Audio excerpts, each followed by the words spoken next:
Hello, everyone, and welcome to this week's real estate update. For those of you who see this today, it is Friday, August 16th, 2024. And this week in real estate, we are asking the question, are there more homes for sale where you live? So one of the bright spots in today's housing market is how much supply of homes for sale has grown since the beginning of the year. And that is the case here in our Louisville area as well. As I pull this up for us here real fast, the quick search of GLAR, which is the Greater Louisville Association of Realtors, we have at this very moment 2,465 homes on the market. Over in the Lexington market, there are 3,185 homes on the market. And then in Northern Kentucky, there are 993 for a combined total in our area of 6,643 homes. So that is an incredible amount of inventory that is on the market today and has come onto the market this year. Recent data from Realtor.com shows that nationally, there are 36.6% more homes actively for sale now compared to the same time last year. And that is a significant improvement. And it gives home buyers far more options for their move than they've had just a year ago. It also gives the sellers more options when they sell their home and go to purchase their next home. So with supply improving, buyers are also going to regain a bit of negotiation power because it's not just a buyer who only gets a choice of one or two homes in an area. Now they may have a choice of 4 or 5 or 6 or 7 or more homes fitting their needs and fitting their price range and so far and so forth. So if you were someone who thought about buying a home over the last few years, but was discouraged, really discouraged, that was the big thing for the past few years, was a lack of inventory. This is welcome news for you. Lawrence Young, who is the chief economist of the National Association of Realtors, says increased housing supply spells good news for consumers who want to see more properties before making purchasing decisions. But just so you have some perspective on this, even though inventory has grown, that doesn't mean we have flipped to an oversupply of homes. We're not looking at 2008 all over again. There are nowhere near enough homes for sale to make prices crash. And if you compare today's inventory levels to more normal pre-pandemic numbers, the 2017 through 2019, there are still roughly 29% fewer homes actively for sale. And that is what this chart shows. So the supply of homes for sale is improving. National inventory change percent year over year versus pre-pandemic 2017, 2019. So year over year up 36.6%. Pre-pandemic 28.7. So it is improving, but it isn't where it was, and it is not going to be over.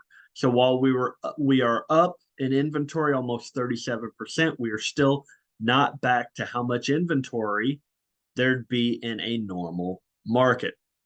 Bill McBride, the housing analyst for Calculated Risk, says currently inventory is increasing year over year, but is still well below pre-pandemic levels. But that's okay. It is to be expected.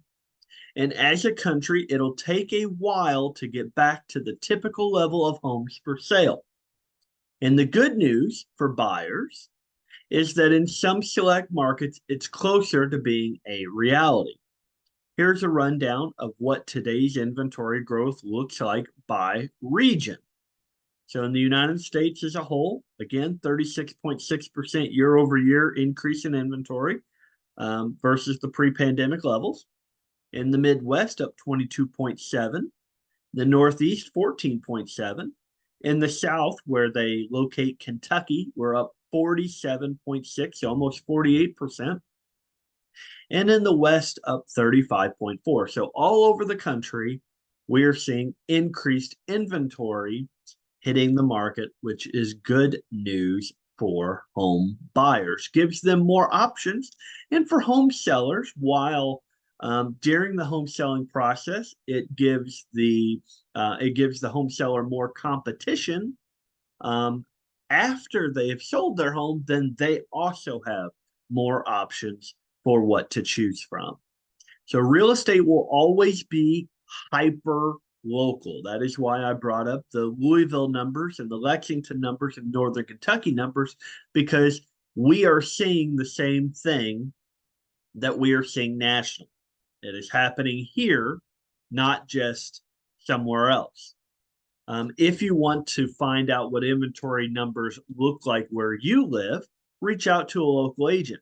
So if you are wondering what is happening in, say, your zip code, you can reach out to me and I would be able to tell you what the inventory is doing in your zip code.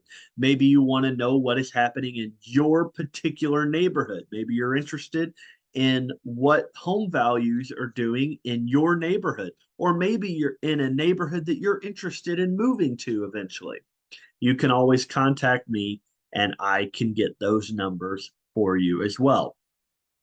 I will be able to tell you what I am seeing and how it stacks up to the national market, and you may find you have even more opportunity to move where you are. So the bottom line is the supply of homes across the country is improving in a big way. And as a buyer, that gives you more options for your home search and ultimately a better chance of finding what you want, which is the most important thing. So, what are you looking for in a home? What is your budget? And if you are looking for a home, connect with me, David Hittle, United Real Estate Louisville. We'll get you started on the path to home ownership. So this week has been a big week. There's been changes in real estate this week. Big changes to the way home buyers and their real estate agents have to act. It's kind of added some friction. But me, with United Real Estate Louisville, I try to reduce the amount of friction by actually having a pre home search meeting. So I try to have a buyer's consultation with every buyer. And in that consultation, we talk about everything that has to do with buying a home, everything from getting pre-approved, meeting with a lender if you're not already pre-approved, just getting you prepared for the potential long road ahead. Sometimes it takes a couple months, 3 months to get you into your new home. So when you work with me, David Hittle with United Real Estate Louisville, you can be confident that you are working with someone who is going to give you the advice and the information that you need to make the right decisions. I'm not going to give you advice that would sway you one way or another. And I'm not going to pressure you into one thing over another. Ultimately, it is your home, your decision, and that's the way it should be. So if you work with me, you will not be pressured into anything. And if for some reason you start to feel pressure, start to feel stressed, just let me know and I will try to alleviate that for you with information, factual information. So with the increase in inventory is affordability starting to improve. And that's been the other crux to home buyers' journeys in the past few years is affordability. So over the past couple of years, a lot of people have had a hard time buying a home. And while affordability is still tight, there are signs that it is getting better and might keep improving throughout the rest of the year. Lawrence Young, the chief economist at the National Association of Realtors, says that housing affordability is improving ever so modestly, but it is moving in the right direction. And here's a look at the latest data on the three biggest factors affecting home affordability: mortgage rates, home prices, and wages. So the first one, mortgage rates. So let's see here. So mortgage rates have been volatile this year. The Federal Reserve had promised us 2 or 3 rate cuts that have never come. And so the mortgage rates this year, trying to figure out the market, trying to figure out what is going to happen, has had mortgage rates bouncing from the mid sixes to the low 7 range. This past week, we actually hit a 15-month low of 6.47%, which you can see on this chart.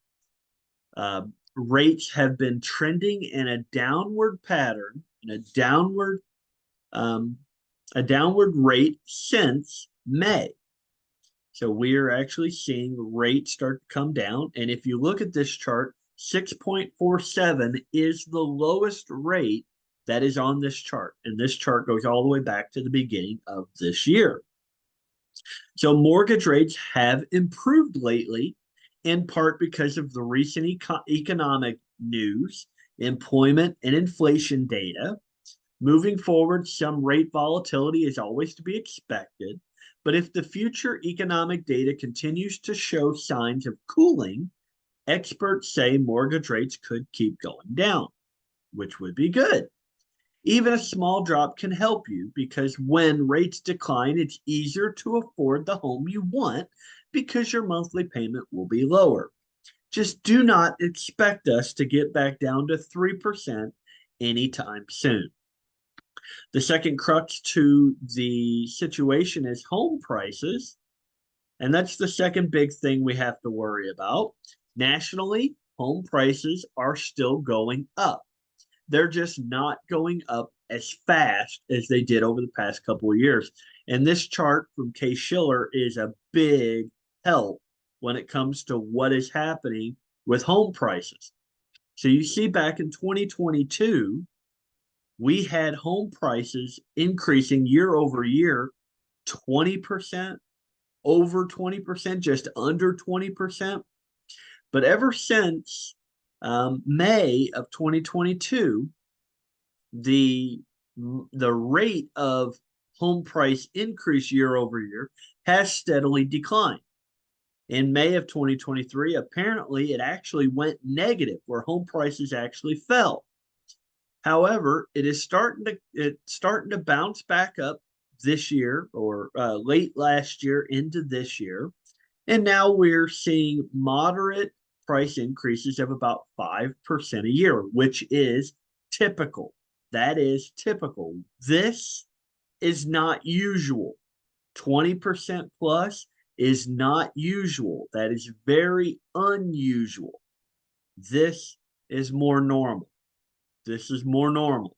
5% up to maybe just under 10%. That is normal for year over year. You think about your home increasing 20% in value from January of 2023 to January 2024. That is very unusual. Or in this case, about February of 2021 to February 2022, almost 20%. That is very unusual. So the 5% up to the 10% is more normal. So if you are thinking about buying a home, slower price growth is good news. It means that home prices are not going to skyrocket on you between this month to the next month. Home prices went up a lot, as you can see, during the pandemic, and that made it hard for many people to buy a home. So now, with prices rising more slowly, buying a home may feel less out of reach. Odetta Kushi, the deputy chief economist at First American, put it this way: while housing affordability is low for potential first time buyers, slowing price appreciation and lower mortgage rates could help. So the dream of homeownership isn't boarded up just yet. The third factor is wages. Wages, wages, wages. So what you get paid. This graph uses data from the Bureau of Labor Statistics to show how wages have increased over time. So the wage index is this green line, and it went do do do do do do do do, and this is weekly changes in pay or pay increases on the weekly. So you got 2006 down here, less than $100 increase a week, and then it peaked up over 100 and then came back down again in the 2010s. But ever since, it's steadily increased to where it peaked at just under $160 per week increase. But then it dropped again. But now it has climbed back up to where wages are actually going up this year.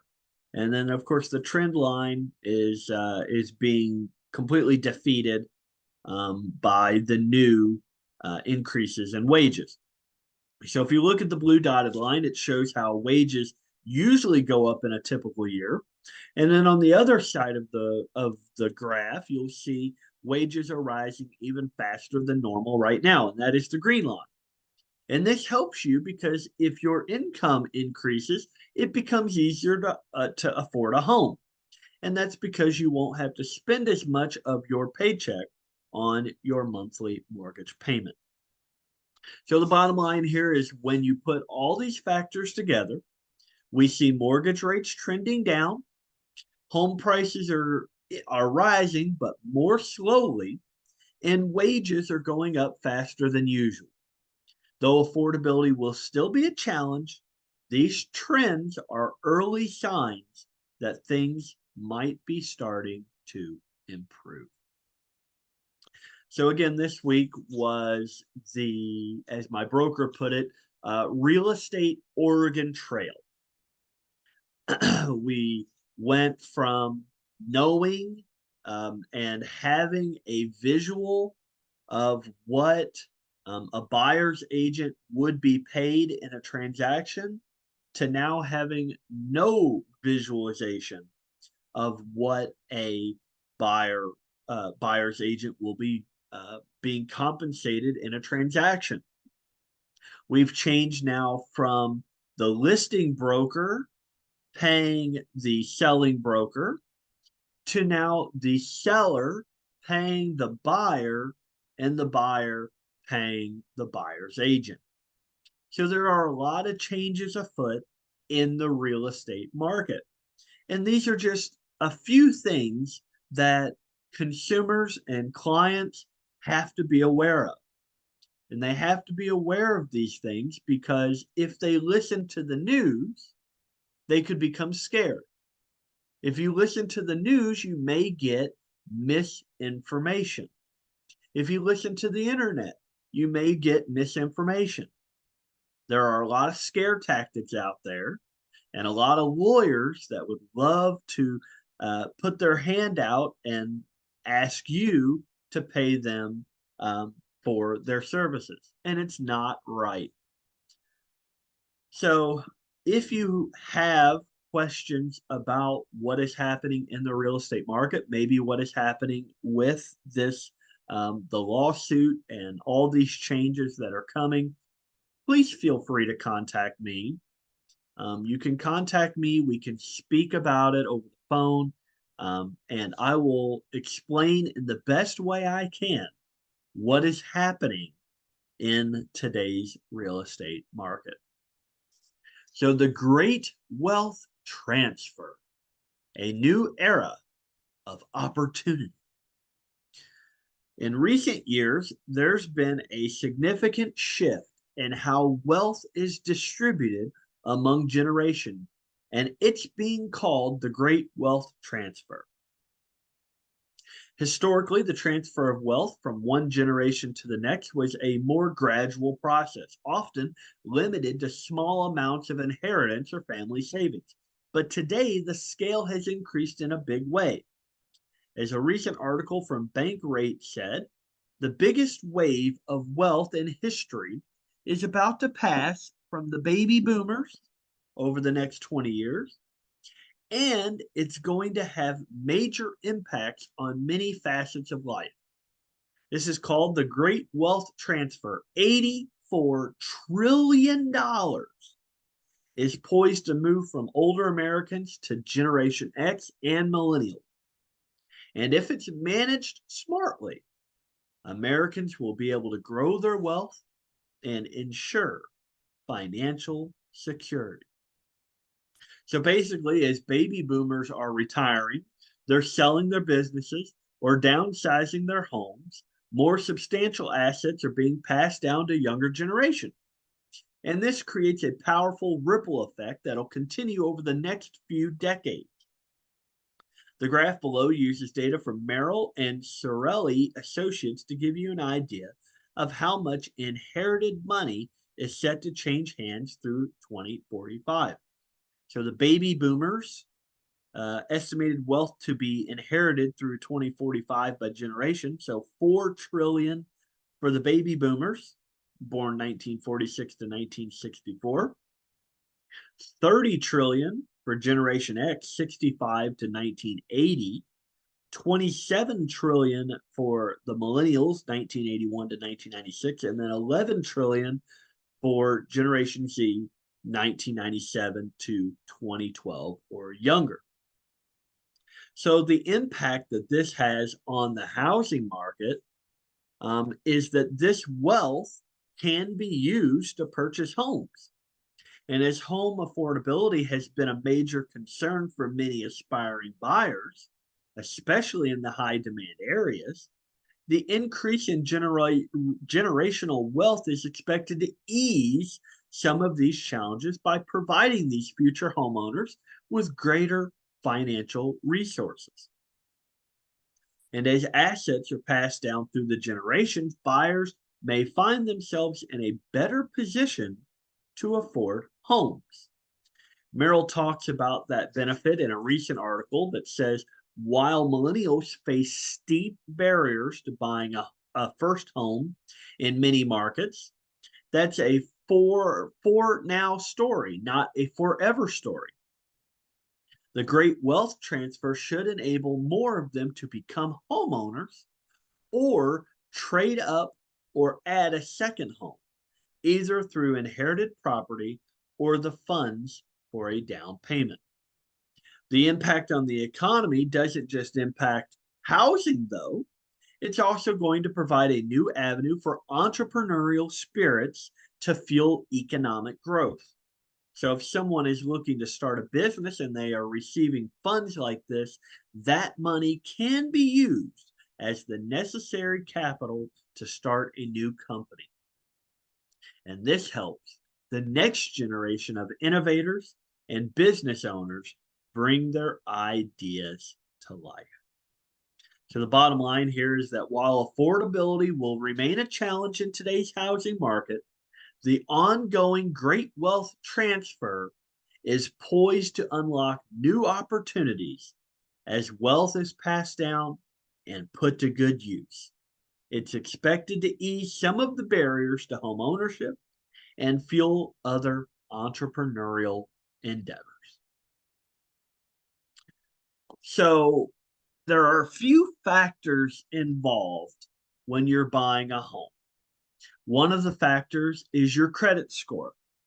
Now, it is not necessary to have a credit score in order to purchase a home. However, if you don't have a credit score, it needs to be absolute zero. It cannot be a low credit score. You cannot purchase a home with a 300 credit score, or at least purchase one with good interest rate.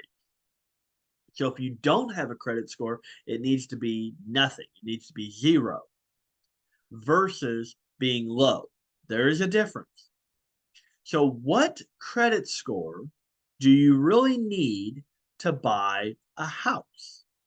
We're going to talk about that in this article. So when you're thinking about buying a home, your credit score is one of the biggest pieces of the puzzle. Think of it as part of your financial report card that lenders are looking at when trying to figure out if you qualify and which home loan will work best for you. Mortgage Report put it this way: good credit scores communicate to lenders that you have a track record for properly managing your debt. For this reason, the higher your score, the better chances of qualifying for a mortgage. The trouble is, most buyers overestimate the minimum credit score they need to buy a home. According to a report from Fannie Mae, only 32% of consumers have a good idea of what lenders require. That means nearly 2 out of 3 people don't know what credit score is required for a mortgage. So here's a general ballpark to give you a rough idea. Experience says the minimum credit score needed to buy a house can range from 500 to 700, but will ultimately depend on the type of mortgage loan you are applying for and your lender. Most lenders require a minimum score of 620 to buy a house with a conventional mortgage. I have a lender that can get you into a home with a 580 credit score. So there you go. A little bit fewer points. Basically, it varies. So even if your credit isn't perfect, there are still options out there. FICO explains it this way: while many lenders use credit scores, like FICO scores, to help make lending decisions, each lender has its own strategy, including the level of risk it finds acceptable.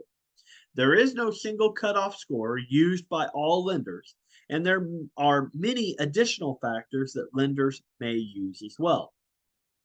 And if your credit score needs a little TLC, don't worry. Experience says there are some easy steps you can take to give it a boost, including pay your bills on time. You should be doing that anyway. Lenders want to see that you can reliably pay your bills on time. After all, they're about to give you a mortgage.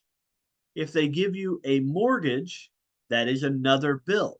If you're not paying your current bills on time, how are they supposed to believe that you're going to pay your mortgage on time? So this includes everything from credit cards to utilities, cell phone bills. Consistent on-time payments show you are a responsible borrower. Paying off outstanding debt. So paying down what you owe can help lower your overall debt and make you less of a risk to lenders. Plus, it can improve your credit utilization ratio, which is how much credit you are using compared to your total limit. A lower ratio means you are far more reliable to lenders.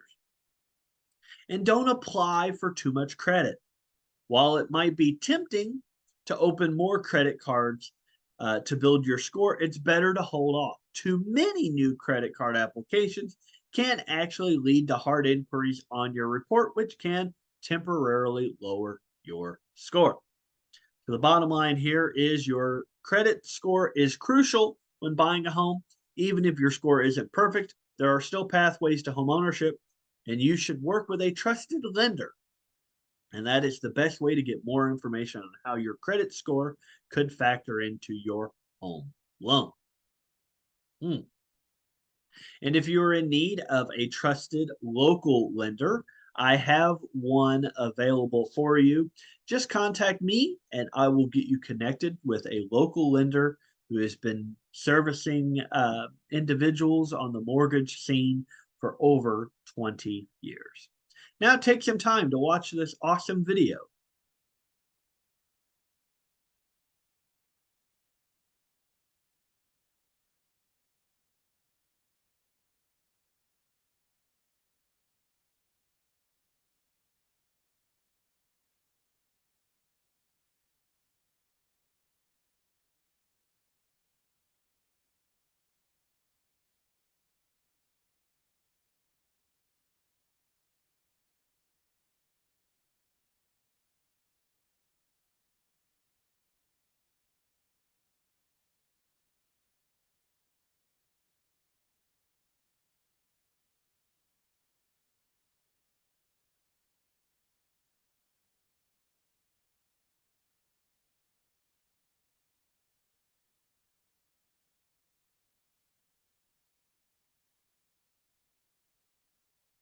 So that video hit on something that is very important. It talked about new construction homes. Builders are motivated to sell. So buying a brand new home may be more achievable than you expect. So there's something I want to talk with you about while I have you here watching my Real Estate Friday video here, and that is if you are looking to purchase a home and these interest rates have you scared. I have a builder who I work with all the time who is actually buying down your interest rate. They are buying it down, meaning that when you purchase a home with them, they will pay to reduce your mortgage rate.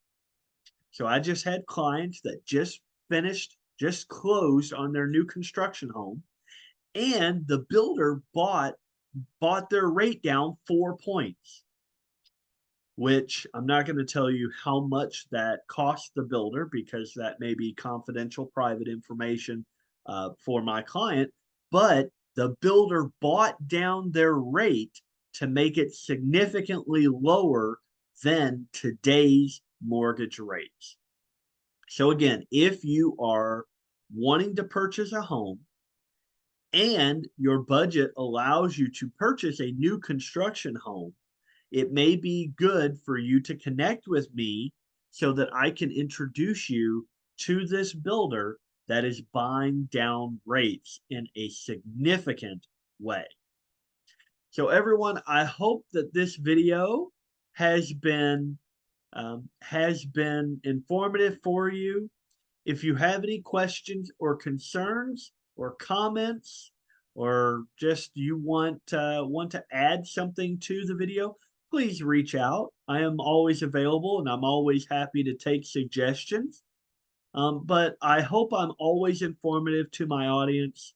And I hope that if you have a real estate need or you know someone who does, you will reach out to me, David Hittle, real estate professional with United Real Estate Louisville.